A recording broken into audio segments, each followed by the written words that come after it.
ఉన్న తల్లి భలే ఉన్నా అట్లా చేయబాక అట్లా చేయబాకమ్మా అట్లా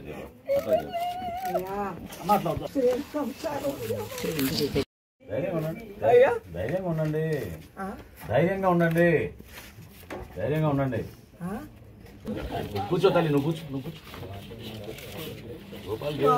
ఉండటానికి లేదయ్యా, అన్నం వండుకోవడానికి లేదయ్యా. ఏవై ఇవ్వండి ఉంటాడే బల్లి మంత ఇదే అబ్బాయి తెలిసి చెప్పా మీకు చెప్పమని 2 మాట 40 తీసుకున్నా. చాలా డబ్బులు అయ్యన్నారా ఆసుపత్రికి అన్నీ తిరిగి. విల్ గివ్ మెడిసిన్స్ రాసుకోండి, ఓకేనా? మెడిసిన్ చూద్దాం ఫ్రీగా, తీసుకోండి చేస్తాను.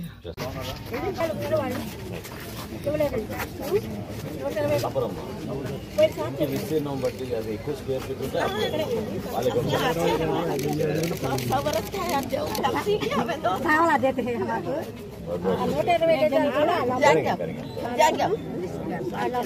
మనవరాలకు పెట్టిందండి. అప్పుడు ఆస్తి ఏమి లేదని తరకాయ ఉంటుందని ఈయన పడి 6 నెలలు అవుతుందండి. పెన్షన్ కావాలని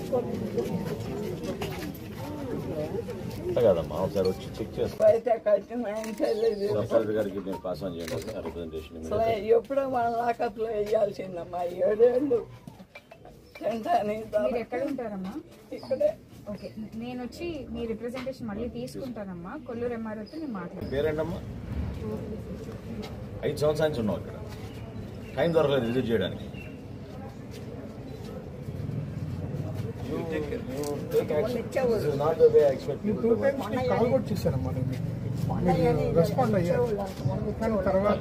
సార్ చెక్ చేసుకుంటాం. బాండ్ షాపు రీసెంట్గా పెట్టారు, తీసేయమంటే ఇది చెప్తారు. ఈ కొబ్బరి బాండ్ అల్లుడు కూల్ డ్రింక్ షాప్ పెట్టాడు. రోడ్ల మీద ఎంత వరకు ఉండదు. డోర్ నెంబర్ ఏంటి? 21 మా ఇంట్లోనూ కొంచెం ఇల్లీగల్ యాక్టివిటీస్ జరుగుతుంది. అవన్నీ నేను పోలీసుల ద్వారా లాస్ట్ 2 వీక్స్ నుంచి ఫైట్ చేస్తున్నాను. ఇవన్నీ కాదు, మీ అడ్రస్ ఇవ్వండి. నేను అందరినీ కలిసాను సార్. తాగునీరు అనేది మెయిన్ ఇంపార్టెంట్ ఎండాకాలంలో. బై మిస్టేక్ ఏంటంటే రాష్ట్ర వ్యాప్తంగా ప్రతి 3వ శనివారం ఆంధ్రప్రదేశ్లో ఉన్న ప్రతి నియోజకవర్గాల్లో కూడా మున్సిపాలిటీలోనూ పంచాయతీలోనూ స్వచ్ఛాంధ్రప్రదేశ్ అనే ఒక కార్యక్రమం కూటమి ప్రభుత్వం వచ్చిన తర్వాత చంద్రబాబు నాయుడు గారు ప్రత్యేకంగా దాని గురించి శ్రద్ధ వహించి ప్రతి ఒక్కరూ దీంట్లో ఒక బాధ్యత తీసుకుని వ్యవస్థలో ఉన్న అధికార యంత్రాంగమే కాకుండా పౌరుల్లో కూడా ఈ సమాచారం అందే విధంగా పరిశుభ్రత గురించి వాళ్ళు కూడా ఒక బాధ్యతతోటి మనందరం కూడా మన పట్టణాన్ని మన గ్రామాన్ని మరింత చక్కగా దిద్దుకోవడానికి ఇది మంచి అవకాశంగా భావించి ఒక డ్రైవ్ లాగా చేద్దామనే నిర్ణయం తీసుకున్నారు. అందులో భాగంగా ఈరోజు తెనాలి మున్సిపాలిటీలో ఉదయం నుంచి శివాజీ చౌక్ నుంచి మొదలు పెట్టుకుంటూ వివిధ వార్డులు మేము పర్యటించుకుంటూ వస్తూ ఉన్నాం. అధికార యంత్రాంగం అందరం కూడా ఇది కలిసికట్టుగా చేయాల్సిన కార్యక్రమం. ఏదో ప్రభుత్వం చెప్పింది కాబట్టి ఏదో ఒత్తిడిగా చేసే కార్యక్రమం కాదు. అందరం ప్రతి ఒక్కరూ ఒక బాధ్యతగా పౌరులుగా తెనాలిని దృష్టిలో పెట్టుకొని మన నగరం ఇంకా సుందరంగా ఉండాలి, రాబోయే రోజుల్లో ఇతర ప్రదేశాల నుంచి కూడా వచ్చి మనకి తెనాలిలో నివసించే విధంగా ఆకర్షితంగా ఉండాలనే ఒక ఆలోచనతోటి పౌరులందరూ కూడా కదిలి రావాలి. ఖచ్చితంగా కొన్ని నిధులు కేటాయించుకున్నాం. ప్రధానంగా మనకి డంపింగ్ యార్డ్ ఏదైతే ఉందో అది సంవత్సరాల నుంచి దాన్ని నిర్లక్ష్యంగా వదిలేశారు. అక్కడ ఉన్న చెత్తను తరలించడానికి ఒక యుద్ధ ప్రాతిపదికన రోజుకి కనీసం 75 నుంచి 90 మెట్రిక్ టన్నులు చెత్త సేకరణ ఏదైతే తడి చెత్త పొడి చెత్త కింద చేస్తున్నామో దాన్ని బేస్ చేసుకుని ముందుకు తీసుకెళ్ళడానికి ఒక ప్రణాళిక సిద్ధం చేసుకున్నాం. ఇప్పుడే నేను సబ్ కలెక్టర్ గారికి కూడా కోరాను. ప్రధానంగా ఈరోజు మేము ఈ వార్డులో పర్యటిస్తున్నప్పుడు మురుకాలువలో మున్సిపాలిటీ నుంచి వస్తున్నారు చేస్తున్నారనే భావన కలిగినా కూడా పూర్తి స్థాయిలో ప్రజల్లోకి అందుబాటులో రావడం లేదనేది వాళ్ళ అభిప్రాయం. వర్షాలు పడినప్పుడు తీవ్రంగా ఇబ్బందిగా ఉంటుందని, అదేవిధంగా సచివాలయంలో ఉన్న సిబ్బంది కూడా ఇంటింటికి వెళ్లాల్సిన ఒక కార్యాచరణ ఖచ్చితంగా జరగాలి. దాని గురించి కూడా నేను సబ్ కలెక్టర్ గారిని కోరాను. ఒక మీటింగ్ ఏర్పాటు చేసుకుని సచివాలయంలో ఉన్న ఎవరైతే అధికారులు ఉన్నారో వాళ్ళందరినీ కూడా ప్రతి వారానికి ఒకసారి ఇంటింటికి వెళ్ళే విధంగా ఒక ప్రణాళిక సిద్ధం చేసుకుంటాం.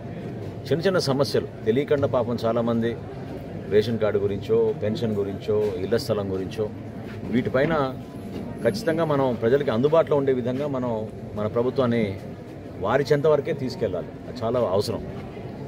అందులో భాగంగా ఇళ్ల స్థలాల గురించి విపరీతంగా కంప్లైంట్స్ వస్తున్నాయి. గతంలో 50,000 నుంచి 3 లక్షల రూపాయల వరకు వీళ్ళ దగ్గర తీసుకుని ఇళ్ల నిర్మాణం చేస్తామని చాలా అన్యాయంగా వాళ్ళు పాపం వడ్డీలకి అప్పు తెచ్చుకొని బంగారం కూడా అమ్మేసుకుని రోడ్లపైన వీధిపాలైన పరిస్థితులు ప్రతి వాళ్ళు కూడా కనిపిస్తున్నాయి.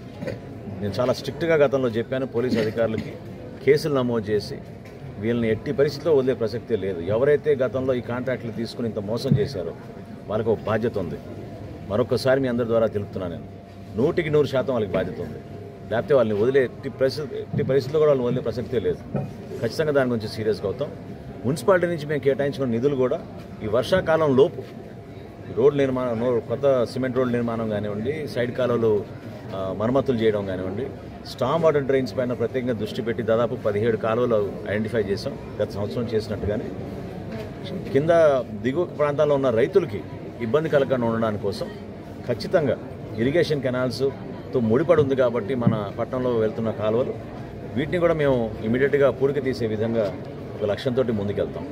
సో ఈరోజు ఉదయం ఈ వార్డులన్నీ పర్యటించుకున్న తర్వాత మార్కెట్లోకి వెళ్ళి మార్కెట్ సెంటర్లో కూడా మహాత్మా గాంధీ మార్కెట్ కాంప్లెక్స్ దగ్గర మొత్తం అన్నీ కూడా క్లీనప్ చేసిన తర్వాత మధ్యాహ్నం 4 నుంచి చెంచుపేట ప్రభుత్వ ఆసుపత్రి, అదేవిధంగా ఆ ప్రాంతంలో ఉన్న సుల్తానాబాదు వీటన్నిటినీ కూడా ఈ విధంగానే ఒక డ్రైవ్ లాగా చేపట్టి ఒక మార్పు తీసుకోవడానికి, ఈ మార్పు ఒక్కరోజు కోసం కాదు, నేను ప్రజలందరినీ కూడా రిక్వెస్ట్ చేస్తున్నాను. ఏంటంటే అధికార యంత్రాంగాన్ని కూడా రిక్వెస్ట్ చేస్తున్నాను. ఎందుకంటే మనకి కావాల్సినంత స్టాఫ్ మనం ఏర్పాటు చేసుకున్నాం. సిబ్బంది కొరత లేదు ఈ రోజున. ఖచ్చితంగా సిబ్బంది